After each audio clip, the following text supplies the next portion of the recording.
अस्सलाम वालेकुम व्यूवर्स, आप देख रहे हैं चैनल ब्लैक रोज़। व्यूवर्स, इस चैनल के तवस्सुत से हम आपको बताएंगे कि किस तरह भारतीय खुफिया एजेंसियों ने साबिक़ भारतीय वज़ीर आज़म मिसेस इंदिरा गांधी के साम्राज्य या इक़्तिदार को दबाम बख्शने के लिए 1984 में ऑपरेशन ब्लू स्टार को अंजाम दिया और भारतीय पंजाब के सिखों के खून की होली खेली।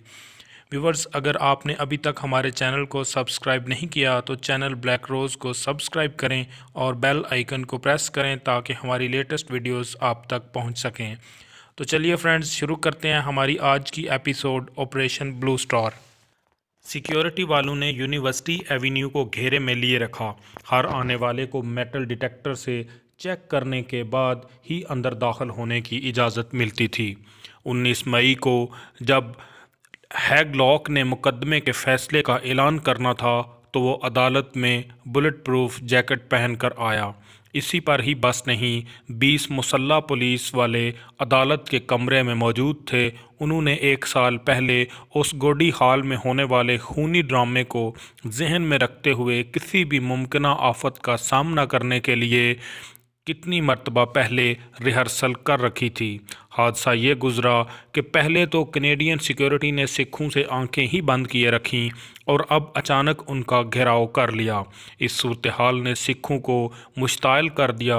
उन्होंने ओंटारियो के अटॉर्नी जनरल रॉय मैक से अपील की कि वो गुरुद्वारा बिल पेश करके मजहबी मुक़द्दस मकामात को सिक्योरिटी की दस्ते बुद्ध से बचाने का एहतमाम करें, लेकिन अदालत ने यह तजवीज़ रद्द कर दी। मुल्की अमनो अमान को दाव पर लगाकर वो लोग मजहबी मकामात का तक़द्दुस बरकरार रखने के हक़ में नहीं थे। सिखों की सरगर्मियां अपने गुरुद्वारों में बढ़ती चली गईं। वो अपने गुरुद्वारों में जमा होकर पंजाब से मिलने वाली इतलात पर तबादला ख्याल करते। जून 1984 में मशरक़ी पंजाब में हालात बहुत ज़्यादा बिगड़ गए जब भारतीय फ़ौज ने सिखों के मुक़द्दस तरीन मकाम दरबार साहब पर हमला कर दिया, जिसे दुनिया ऑपरेशन ब्लू स्टार के नाम से जानती है। ये कहना बेजा न होगा कि भारतीय हुकूमत के इस जाहिलाना इक़दाम ने भारत की मुस्तकबिल की तारीख़ ही बदल कर रख दी। भारत ही नहीं बल्कि यूरोप और कनाडा में बसने वाले सिखों के नज़रियात और सोचें भी बदल गईं। सियासत का पहिया उल्टा घूमने लगा। कनाडा में रहने वाले सिखों की सोच में इंतहा पसंदी आने लगी और वो इस नतीजे पर पहुँचे कि अब सुलह की कोई गुंजाइश बाकी नहीं रही। वो ख़ुद को एक लंबी और थका देने वाली जंग के लिए तैयार करने लगे। सिख युग में संत जरनैल सिंह भिंडरावाला के नाम के डंके बजने लगे। एक ऐसा मजहबी रहनुमा जो कभी भारतीय हुकूमत का आदमी था, अचानक हिंदू साम्राज्य के सदी के सबसे बड़े दुश्मन की हैसियत से शोहरत इख्तियार कर गया। सिख इसे अपने गुरुद्वारों की तरह पूजने लगे।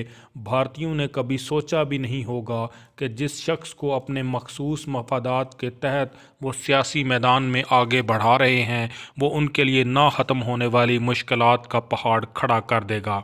जरनैल सिंह 1947 में जनूबी पंजाब के एक गरीब से काश्तकार घराने में पैदा हुआ। अपने 7 भाइयों में वो सबसे छोटा था। जरनैल सिंह के बाप ने उसे खेतों में मसरूफ़ रखने के बजाय मजहबी तालीम के हुसूल के लिए गुरुद्वारे में जाने तरजीह दी। ये गुरुद्वारा भिंडरान नामी देहात से मुंसलिक था। इसी हवाले से बाद में संत जरनैल सिंह की शोहरत भी भिंडरावाला के नाम से हुई। जरनैल सिंह ने स्कूल में सिर्फ प्राइमरी तक तालीम हासिल की थी, लेकिन पंजाबी ज़ुबान पर इसकी दस्तरस काबिल तहसीन थी।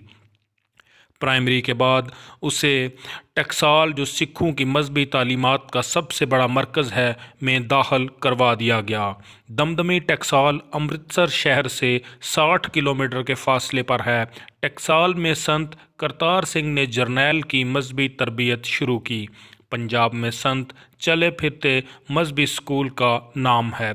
संत लोग मुसलसल सफ़र में रहकर तबलीग करते हैं, उस तरह उनका राब्ता आवाम से मुसलसल रहता है। जल्द ही संत जरनैल सिंह ने देहातों में शोहरत हासिल कर ली और जब 1977 में कार के एक हादसे में टकसाल का सरबराह संत करतार सिंह मारा गया तो संत जरनैल सिंह भिंडरावाला को टकसाल का नया सरबराह बना दिया गया। ये वो साल है जब मिसेस इंदिरा गांधी इलेक्शन हार कर वजारत उज़्मा से अलग हो चुकी थी।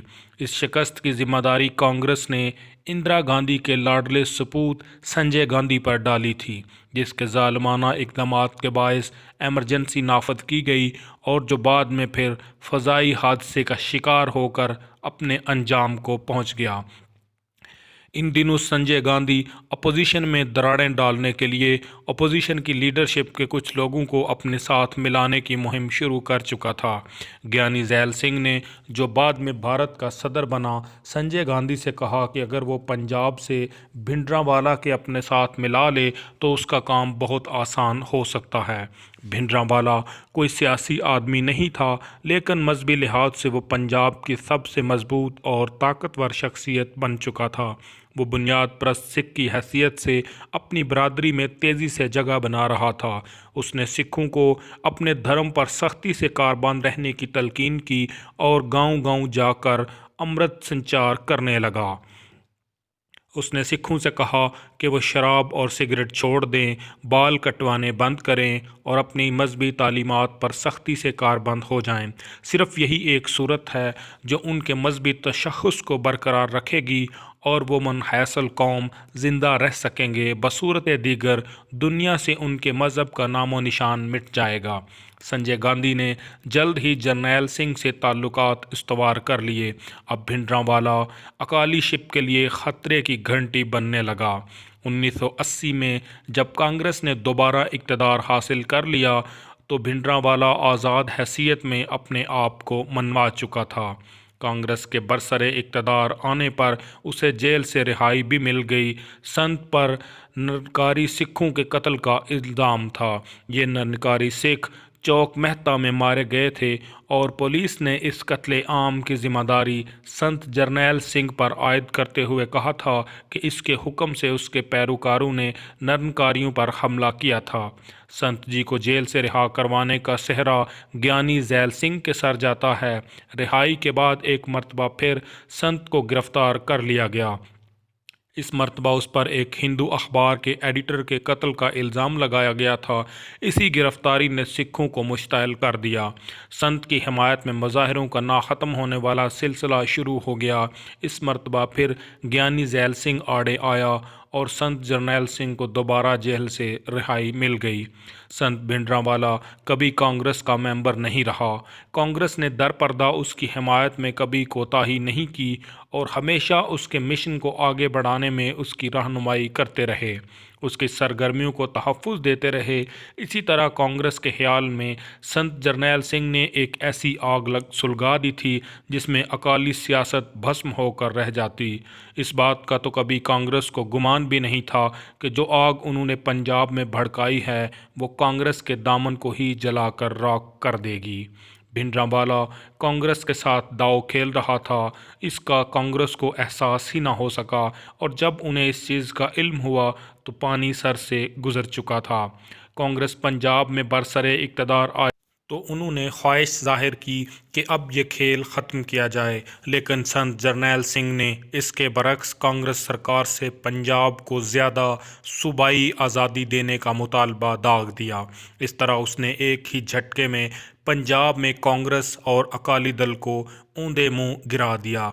पंजाब के लिए ज़्यादा आज़ादी के मुतालबे ने भिंडरांवाला को नौजवानों का हीरो बना दिया और उसे एक तरह से खालिस्तानी कमांडर की हैसियत हासिल हो गई। पंजाब भर से मुसल्ला नौजवान उसके गिर्द इकट्ठे होने लगे और नौबत यहाँ तक पहुँच गई कि 1980 के मौसम गर्मा में संत भिंडरांवाला दरबार साहब मुंतकिल हो गया। अब दरबार साहब को एक मजहबी मुकाम के साथ साथ सिखों के जंगी किला की हैसियत भी हासिल हो गई थी।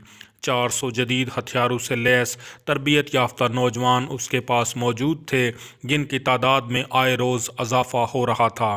उसके साथ साथ असलहे के ज़खायर बढ़ने लगे थे और दरबार साहब में बैठकर संत जरनैल सिंह पंजाब पर अमलन बादशाहत कर रहा था। उसका सिक्का पंजाब में पूरी कुव्वत से चल रहा था। किसी को उसके हुक्म से सरतबी की मजाल नहीं थी। भिंडरावाला इसके बाद दरबार साहब से ज़िंदा बाहर नहीं निकला। उसके पैरोकार हुकूमत से टकरा गए थे। वो वक्तन फ़वक्तन अपनी कमीनगाह से निकलते और कार्रवाई मुकम्मल करके वापस अपने किला में लौट आते।